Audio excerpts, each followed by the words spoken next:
Dahil sa napakagandang performances na pinapakita po sa atin ng Gilas Pilipinas men's basketball team, ay minarapat ko na magkaroon po tayo ng throwback, no? Noong January 2020 po, bago pa nagkaroon ng lockdown, ay nakapanayan po natin si Coach Tab Baldwin. Nandito po siya, nagbabakasyon siya noon dito sa New Zealand. At meron po yung tinatawag na Sinulong Basketball Cup at nandun po siya, no?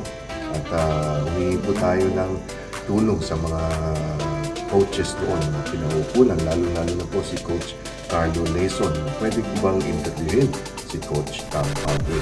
At ito po yung aking nakapanayam sa kanya na pinalabas po sa telebisyon noong January 2020 sa The Philippine Show, Ikwento Mo. Narito po ang mga yung tinig at boses ni Coach Tab Baldwin. Hinahangaan ko sa telebisyon, sa dyaryo, sa mga pahayagan, sa internet, si Coach Tab Baldwin. At maswerte po tayo dahil nung pumunta po ako sa Sinulog Basketball Cup event, nandun po siya. At ako po ay pinaunlakan niya sa pamagitan po ng pagtulong ni Coach Carlo Leson. Binigyan naman ako ng pagkakataon ni Coach Tab Baldwin na magkaroon ng one-on-one, ng Q&A with him. Yeah, we've managed to climb that mountain 3 times in a row, and it's been a great run for myself, for the team, for the university, our alumni, and exciting days ahead too. I think that we have a strong team looking forward, so we try to put those in the past and move on to the next one as quick as we can. Alamin po natin ang Kiwi-Filipino connection ni Coach Tab Baldwin ng Ateneo Blue Eagles. Well, really it started when I took the role at Ateneo. You know, we know that there's a lot of Filipino players everywhere in the world, outside of the Philippines as well as inside.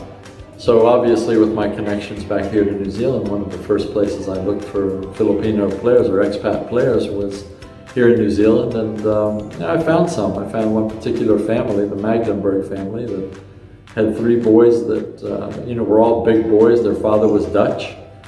And you know, I recruited, and we ended up landing both Patrick and Edward out of the family, and they're both still at Ateneo. Patrick has 1 more year, and Edward has 5 more years. So we're excited about having these Kiwis in the team. We're excited about having Magdeburgs in the team. Si Patrick at si Edward Magdenburg ng Auckland, New Zealand ay naglalaro po sa Ateneo Blue Eagles. Although ang nakikita lamang natin si Patrick po nung nakalipas na season, yung number 15 po ang kanyang jersey. So tinanong po natin kay Coach Tab Baldwin kung si Edward ba ay maglalaro sa darating na season. We don't know. We haven't formed the roster. We probably won't form the roster until June. But certainly he will be in the pool to select our team of 16 from a pool of about 23 or 24 players. Alam niyo mga kaibigan, nung panahon ko ay meron din akong mga UAAP players, no, nakaklase nung nasa Adamson ako at nung nasa FEU ako. At hindi ko lang alam kung seryoso ba sila sa academics nila nung panahon na yon dahil bihira ko sila nakikita sa klase. Pero ayon po kay Coach Tab Baldwin, iba po sa Ateneo Blue Eagles. Importante po ang academics, right? That's correct. That's correct. We as a university really pride ourselves on the quality of our degree and the fact that there aren't any compromises for athletes at our university. So, you know, they, just like every other student, have to meet the academic requirements of the school and the academic requirements in order to play in the UAAP. Ilang beses naman sila nagte-training o nagpa-practice itong Ateneo Blue Eagles? We train just about every day, for about 3 hours a day. We always have Sundays off, and oftentimes we'll have another day off during the week, but some days it'll be 6 weeks, some weeks it will be 6 days, and some weeks it will be 5 days of training. Tinanong naman natin kay Coach Tab Baldwin, ano ba ang pagkaiba ng Kiwi at ng Pinoy basketball player? Sure, you know, everywhere you go in the world, I think the cultural differences of the countries are reflected in the style of play and in the way the players relate to the coaches and relate to one another. So there are always differences. Both countries, however, are very physical in their basketball. But the Filipinos, of course, it's a very quick, you know, jitterbug physicality to it, where they're bouncing off one another, and in New Zealand, it's more spawned from the rugby background, that many of the players played rugby when they were young. So there are more burly, tough, hard-hitting type of physicality. But I think the physicality in the Philippines is bred in the streets because there's so much street basketball. Everybody plays the game in the Philippines, whereas here it's more, I guess, institutional from the sport of rugby flowing over into basketball.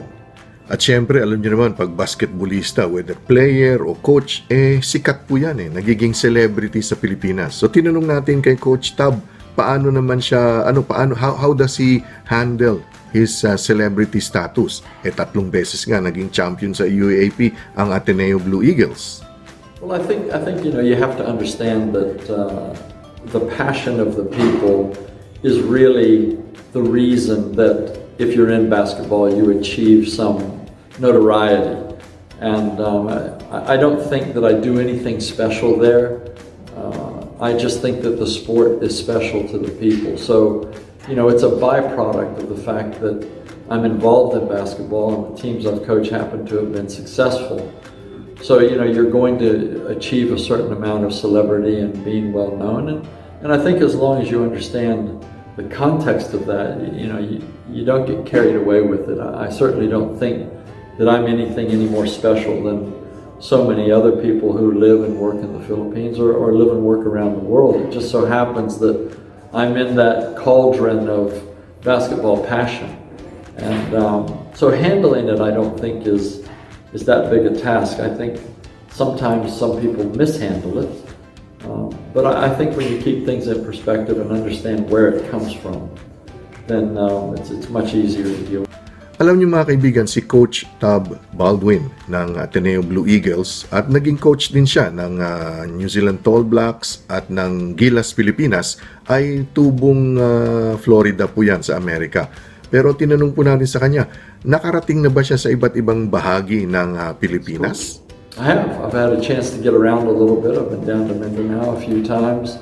I've been to Davao and to Palawan. I've been over to Cebu and Boracay.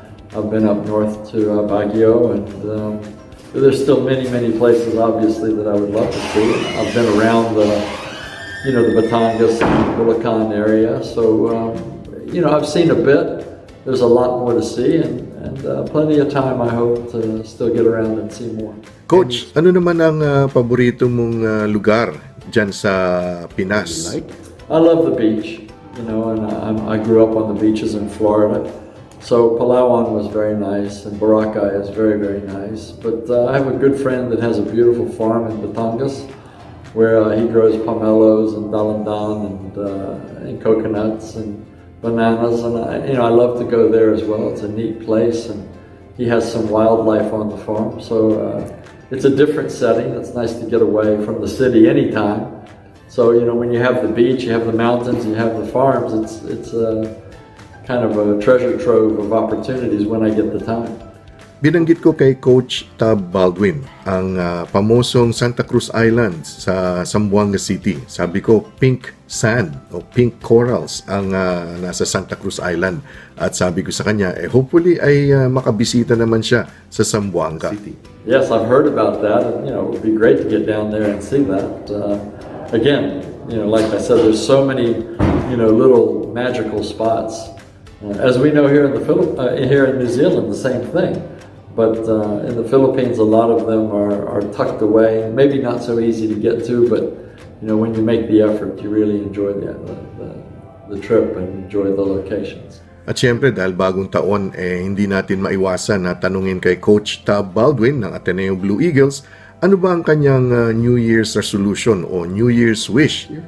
Well, I've had for a few years now sort of a recurring wish, and that is that young people of the world today, they see some positivity about the future. They see some opportunities in the future, and they pursue those with an open mind and an open heart. And I think we see so much division in the world today along so many different lines, whether it be gender, race, religion, attitudes, and I just really wish people would find more reasons to come together rather than finding reasons to distinguish themselves one from the other. And maybe it's just human nature, but I think if there's anything that I could wish for the world that would enhance my life and my children's lives, it would be that we seek to, you know, work with one another and help one another rather than find reasons to divide ourselves from one another.